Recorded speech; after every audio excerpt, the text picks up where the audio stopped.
আসসালামু আলাইকুম and welcome to my channel. তো আজকে অফিসিয়াল কোর্সের 3 নম্বর পর্ব বা 3 নম্বর ভিডিও। তো 3 নম্বর ভিডিওর মাধ্যমে আমি দেখাবো হলো কিবোর্ড কিভাবে ইউজ করবেন, হাউ টু ইউজ কিবোর্ড। তো কিবোর্ড ইউজ করার জন্য আপনার হাতের আঙ্গুলগুলোর নামটা জানা জরুরি। তো দেখেন আমি জুম করে দিলাম, একটু জুম ছোট করা দরকার। পারফেক্ট। তো দেখেন আঙ্গুলগুলোর নাম, এই যে বাম হাতের আঙ্গুল, এই আঙ্গুলটার নাম হলো কনিষ্ঠা, তারপরে এই আঙ্গুলটার নাম হলো অনামিকা, তারপরে এই আঙ্গুলটার নাম হলো মধ্যা, তারপরে হলো এটার নাম হলো তেজস্বিনী, তারপরে এটা হলো বিদ্যা বৃদ্ধাঙ্গুল। তো এগুলো আপনার বেসিক জানা দরকার। যদি কোনো ইন্টারভিউতে যান তাহলে এটি আপনাকে জিজ্ঞাসা করলে আপনি, যদি আপনার জানা থাকে তাহলে অবশ্যই আপনি অ্যান্সারটা দিতে পারবেন। তো ইন্টারভিউতে পাস হওয়ার চান্সটা বেশি থাকবে।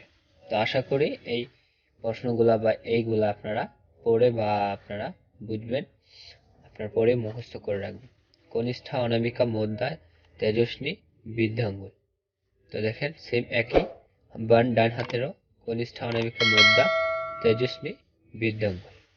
তো এটা গেল হলো আঙ্গুলের পরিচয়। তো আপনারা কিভাবে কিবোর্ডের মধ্যে আঙ্গুলগুলো রাখবেন টাইপ করার জন্য। তো আমরা চলে যাব কিবোর্ড সেকশনে। তো দেখেন এখানে একটা কিবোর্ড আছে। কিবোর্ডের মধ্যে আঙ্গুল কিভাবে রাখছে, এই যে প্রথম কনিষ্ঠা রাখছে, তারপরে অনামিকা, তারপরে হলো এটা তেজস্বিনী, শাহাদাত, বিদ্যা। তো এইগুলা আঙ্গুলগুলা কি প্রথমে রাখছে এর মধ্যে, তারপর রাখছে এস এর মধ্যে, তারপর রাখছে হলো ডি এর মধ্যে, তারপর এফ এর মধ্যে। তারপরে পরবর্তী অংশতে একটা স্পেস দিছে, স্পেস দেওয়ার পরে আবার চলে গেছে কোথায়, এখানে সেমিকোলনে দিছে একটা ক্লিক, তারপরে দিব হলো এল এর মধ্যে, কে এর মধ্যে, জে এর মধ্যে। তো এইভাবে গেল প্রথম স্টেপ। এইভাবে আপনারা প্র্যাকটিস করবেন প্রায় 5 থেকে 10 দিন, এইভাবেই প্র্যাকটিস করবেন। তো প্র্যাকটিসটা করবেন কিভাবে আমি দেখিয়ে দিই। আমি আরেকটা পেজ নেই, পেজ নিলাম, নেওয়ার পরে প্রথম আঙ্গুলটা প্রথমে 4 ডট যেইভাবে ইয়ার মধ্যে দেখাইতেছে পিকচারটায়, আমি সেইভাবেই রাখবেন আপনারাও। তো প্রথমে কি করবেন, প্রথমে কনিষ্ঠ আঙ্গুলটা দিয়ে ক্লিক করবেন এ এর মধ্যে, তারপরে দিবেন হলো পরের আঙ্গুল এস এর মধ্যে, তারপরে দিবেন ডি এর মধ্যে, তারপরে দিবেন এফ এর মধ্যে। তো এই চারটা গেল যাওয়ার পরে আপনারা একটা স্পেস দিবেন, স্পেস দেওয়ার পরে আবার সেমিকোলন, এল, কে, জি। তো এইভাবে আপনারা প্রথম স্টেপটা 5 দিন আপনারা এখানে প্র্যাকটিস করবেন। কয়দিন? 5 দিন। 5 দিন। আর যদি আরো বেশি করতে চান তো আরো বেশি করলে আপনারই ভালো হবে, আপনার টাইপিং স্পিডটা বেটার হবে, আর টাইপিংটা অনেক সুন্দরভাবে স্মুথ ভাবে করতে পারেন। কারণ হঠাৎ যদি একটা জিনিস অভ্যাস করেন তাহলে অনেক বেজালে আসে বা একটু অসুবিধা লাগতে পারে। তো একটা কাজ যদি 5 দিন 6 দিন করেন তাহলে এটাকে অভ্যাস হয়ে যাবে, অনেক দ্রুত এটার মধ্যে কাজ করতে পারবেন, অনেক কাজে অনেক ইমপ্রুভ হবে। তো প্রথম স্টেপ গেল এ এস ডি এফ, তারপর সেমিকোলন এল কে জে। তো প্রথম দিন এটাই নিয়ে কাজ করবেন, অন্য কোনো বাটন নিয়ে কাজ করবেন না। এই হাতগুলা যেভাবে রাখছে সেম এইভাবে রাখবেন, আঙ্গুলগুলা সেম এইভাবে রাখবেন। তারপর সেকেন্ড, সেকেন্ড কোন লেটার, সেকেন্ডের মধ্যে, এই যে সেকেন্ডের মধ্যে দেখেন লেটার প্রথমে আছিল এ এস ডি এফ। তো এটা গেল গা, তারপর ডাইন হাতে সেমিকোলন এল কে জে। তো এটা গেল গা মাঝে, দেখেন কিবোর্ডের মাঝের অংশ কলম, এই যে দেখেন মাঝে বরাবর যে অংশটা মিডল, এই অংশটার মধ্যে এস ডি এফ, তারপর সেমিকোলন এল কে জে। তো আঙ্গুলের মধ্যে সেম একই, এ এস ডি এফ মাঝে, তারপর সেমিকোলন এল কে জে মাঝে। তো আমরা প্রথম কি করব, উপরের গুলো নিয়ে কাজ করব। তো সেকেন্ড নাম্বার হলো উপরের গুলো আমরা কাজ করব। 5 দিন পরে 6 নম্বর দিন আমরা সেকেন্ড নিয়ে কাজ করব। আমাদের এটা প্র্যাকটিস করা শেষ হয়ে গেলে আমরা কোনটা প্র্যাকটিস করব, এই যে এই লাইনের প্র্যাকটিস করব। তো প্রথম কি কি করব দেখেন, প্রথম করব কিউ, তারপর ডাব্লিউ, ই, আর, টি। কি করব দেখি, আমরা ওই পেজে চলে যাব। দেখেন সেকেন্ড ডেস এর মধ্যে কিউ, ডাব্লিউ, ই, আর, টি, তারপর একটা স্পেস, স্পেস দেওয়ার পরে তারপরে পরের অংশটা করবেন। তো পরের অংশটা কি দেখি নেই, পরের অংশটা দেখেন P O I U Y. তো এটাই করবেন। ওয়াই পর্যন্ত সম্পূর্ণ শেষ করবেন। তো আমরা আবার চলে যাই। তো স্পেস দেওয়া শেষ, P O I U Y. তো এখানে কয়টা, একটা দুইটা তিনটা চারটা পাঁচটা। তো একটা স্পেস দেওয়ার পর আবার একটা দুইটা তিনটা চারটা পাঁচটা। তো প্রথম গেল কয়টা, প্রথম গেল হলো চারটা, তারপরে গেল কয়টা, তারপরে হলো পাঁচটা। তো মনে রাখতে হবে এ এস ডি এফ মিডলের মধ্যে কোন সংখ্যাগুলো, কিবোর্ডের মধ্যে মিডল যে সংখ্যাগুলো আছে ওই মিডল সংখ্যাগুলো আপনাকে এরকম ভাবে টাইপ করতে হবে যে আপনি ওই আঙ্গুলগুলো রাখা অবস্থায় কোন বাটন, কোন অক্ষর বা কোন লেটারটা তা আপনি মাথার মধ্যে চিন্তা করতে পারবেন এবং যেন কম্পিউটার স্ক্রিনে তা না দেখে টাইপ করতে পারেন। তাহলে আপনি এক্সপার্ট হতে পারবেন তাড়াতাড়ি। তো বেশি বেশি আপনারা এটার মধ্যে প্র্যাকটিস করবেন। কিভাবে প্র্যাকটিস করবেন হলো আপনার ইংলিশ বই বা ইংলিশ কোনো কিছু বা পেপার ইত্যাদি কিছু নিয়ে রাখবেন রাইটিং। নেওয়ার পরও ওইখান থেকে দেখে দেখে দেখে দেখে আপনারা বেশি বেশি প্র্যাকটিস করবেন। প্র্যাকটিস করলে আপনারা দেখবেন অনেক ইমপ্রুভ হয়ে যাবে। তো আগে থেকে প্র্যাকটিস করবেন না, আগে থেকে এএসডিএফ তারপরে সেমিকোলন এলকে পুরো কিবোর্ডটাকে আগে প্র্যাকটিস করবেন। এটা নেবেন এক সপ্তাহে, মিডল অংশটাকে এক সপ্তাহ, তারপর উপর অংশটাকে এক সপ্তাহ, নিচের অংশটাকে এক সপ্তাহ। তো তাহলে আপনার পুরো কিবোর্ডটাকে তাড়াতাড়ি মুখস্থ হয়ে যাবে। তো প্রথম সেকেন্ড গেল, সেকেন্ডটা কি গেল, সেকেন্ডটা হলো Q W E R T, তারপর P O I U Y, তারপরে হলো নিচেরটা। তো নিচেরটা একটু ঝামেলা হবে, প্রথম প্রথম অনেক স্পেসের মধ্যে ক্লিক করে যাবে, অনেক কিছু একটা জায়গায় একটা চলে যাবে। তো টেনশন করার কিছু নাই, আপনারা প্রায় 10 মিনিট বা 5 মিনিট যদি প্র্যাকটিস করেন ভালো করে তাহলে আর কোনো সমস্যা পাবেন না। অনেকটা ইমপ্রুভ হয়ে যাবে আর কি। 5 মিনিট করলে আপনার হাতটা ফ্রি হয়ে যাবে যে নিচেও আমি নিতে পারি। প্রথমে উপরে নিতে হলে দেখবেন 2-1 মিনিট আপনার সমস্যা হবে, তারপরে ফ্রি হয়ে যাবেন, হাতটা ফ্রি হয়ে যাবে, করতে সমস্যা হবে না। নিচেরটাও একই 2-3 মিনিট করতে করতে করতে করতে একটু সমস্যা হবে, তারপরে হাতটা রানিং হয়ে যাবে এবং ফ্রি হয়ে যাবে, মানে তাড়াতাড়ি কাজটা করতে পারবেন। তারপরে কি মিডল দা জে এক সি বি ভি।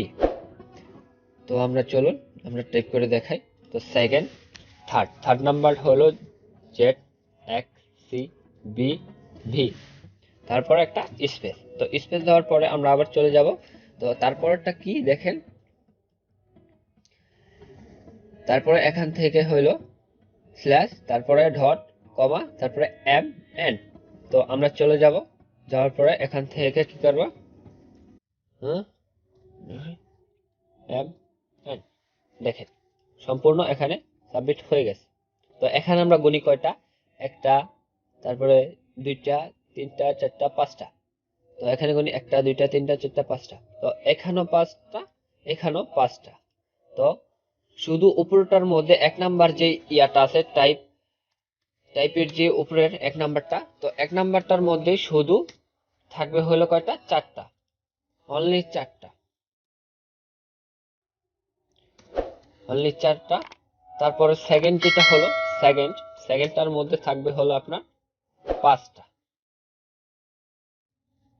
সেকেন্ডটার মধ্যে পাঁচটা। তারপর থার্ড যে ইয়াটা আছে থার্ডটার মধ্যে পাঁচটা। সেম একই পদ্ধতি, শুধু প্র্যাকটিস করবেন, বেশি বেশি প্র্যাকটিস করবেন। প্র্যাকটিস করলে আপনার অনেক তাড়াতাড়ি আপনি টাইপিং শিখতে পারবেন এবং অনেকটা ইমপ্রুভ হতে হবে, তাড়াতাড়ি হয়ে উঠবে। তো এটা কয়দিন, এটা হলো 7 ডেজ।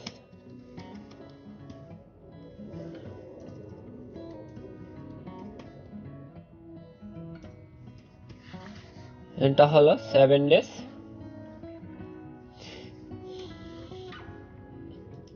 এটা হলো 7 ডেজ করবেন। আর এটা হলো কয়দিন, এটা হলো করবেন, এটা হলো 7। এটা আপনার ইচ্ছা অনুযায়ী করতে পারবেন। আপনার যদি আপনি তাড়াতাড়ি করে ফেলেন তাহলে তাড়াতাড়ি, আর যদি আপনারা করতে চান তাড়াতাড়ি তাহলে যেভাবে শিখে দিছি ওইভাবে করতে পারেন। যদি আপনারা তাড়াতাড়ি করলে 2 দিন বা 3 দিনে করে ফেলতে পারেন তাড়াতাড়ি, তাহলে আপনারা ইমপ্রুভ তাড়াতাড়ি করতে হবে। তাহলে বেশি বেশি প্র্যাকটিস করলে তাড়াতাড়ি 1 দিন বা 2 দিন বা 3 দিনের মধ্যে আপনারা আশা করি প্র্যাকটিস হয়ে যাবে এবং ভালো করে টাইপিং করতে পারবেন। তো কিভাবে প্রথম করবেন ASDF সেমিকোলন LKJ, তারপর হলো W QWERT POIUY, তারপর ZCB V/I, কমা, তারপর হলো MN। তো এগুলা প্রতিদিন আপনারা প্র্যাকটিস করবেন, প্রতিদিন প্র্যাকটিস করবেন। প্রায় আপনারা 20 থেকে 25 দিন এটার মধ্যে প্র্যাকটিস করবেন। এই এমএস ওয়ার্ডের মধ্যে সবচেয়ে বেশি টাইপিংটাই জরুরি। তো টাইপিংটাই আপনি ইমপ্রুভ হলে আপনার এই এমএস ওয়ার্ডে কোনো প্রবলেমই হবে না। আর মাইক্রোসফট ওয়ার্ডের মধ্যে একমাত্র কাজই হলো টাইপিং। আর যদি এক্সেল করেন, এক্সেল হলো হিসাব নিকাশের কিছু ফর্মুলা, তারপর হলো পাওয়ার পয়েন্ট হলো প্রেজেন্টেশন তৈরি করা।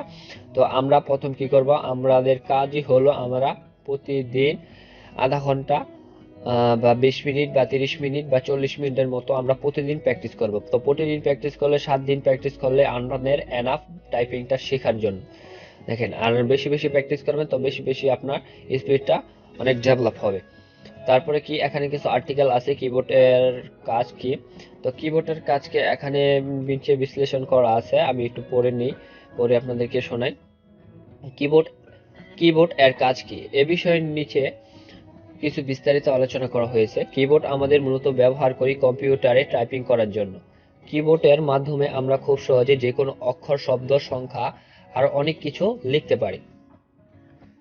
তাছাড়া কিবোর্ড সবথেকে গুরুত্বপূর্ণ সুবিধা হলো কিবোর্ড এর মাধ্যমে আপনারা অনেক কাজ শর্টকাটে করতে পারেন। আশা করি আপনারা কাজের তো আশা করি আপনারা আজকে আর্টিকেল বা এই ভিডিওটা অনেক উপকারিত হয়েছে। যদি উপকারিত হয়েছে ভিডিওটা লাইক করবেন, কমেন্ট করবেন, অবশ্যই সাবস্ক্রাইব করবেন পরবর্তী ভিডিওগুলো পাওয়ার জন্য। তো এখানে কিছু গুরুত্বপূর্ণ কথা বলছে একটা। এছাড়া কিবোর্ড সবথেকে গুরুত্বপূর্ণ সুবিধা হলো কিবোর্ডের মাধ্যমে আপনার অনেক শর্টকাট কাজ হয়। তো শর্টকাট বলতে কি, এখান থেকে দেখেন, আমি যদি এখন প্রিন্ট করতে চাই তো আমার এখানে যাওয়া লাগবে, তারপরে এখান থেকে ক্লিক করতে হবে, এখানে আমার ক্লিক করতে হবে, তারপরে উইন্ডোটা আসবে। তো আমি শর্টকাটে কি করতে পারি, কন্ট্রোল+পি। দেখছেন, কন্ট্রোল+পি দিলাম, সেম এরকম চলে আসলো। তো দেখতে পারলেন, কন্ট্রোল+পি দিলাম, এরকম চলে আসলো। তো এখান থেকে আমরা কি করব, এখান থেকে সিলেক্ট করব, তারপর ওকে দিব। ওকে দিলে আমাদের প্রিন্ট হওয়া শুরু করে দিবে। তো এইভাবে হলো শর্টকি। কম্পিউটারের কিছু শর্টকি আছে, আস্তে আস্তে আপনারা শিখবেন। তো আজকে কি শিখলেন, আজকে শিখলেন হলো আপনার প্রিন্ট করা যে অপশন বাটনটা আছে, ওই অপশন বাটনটা আমরা নিচে গিয়ে আমরা ঘোরাফেরা না করে আমরা শর্টকাটের মধ্যে আনতে পারি। কন্ট্রোল+পি দিলে আমাদের যে উইন্ডোটা আছে প্রিন্টের, ওই উইন্ডোটা চলে আসবে, আমাদেরকে গিয়ে আনা দরকার নেই। তো কন্ট্রোল+পি দিব, বি দিলে আমাদের উইন্ডোটা চলে আসলো। তো আজকে শিখলেন হলো কন্ট্রোল+পি।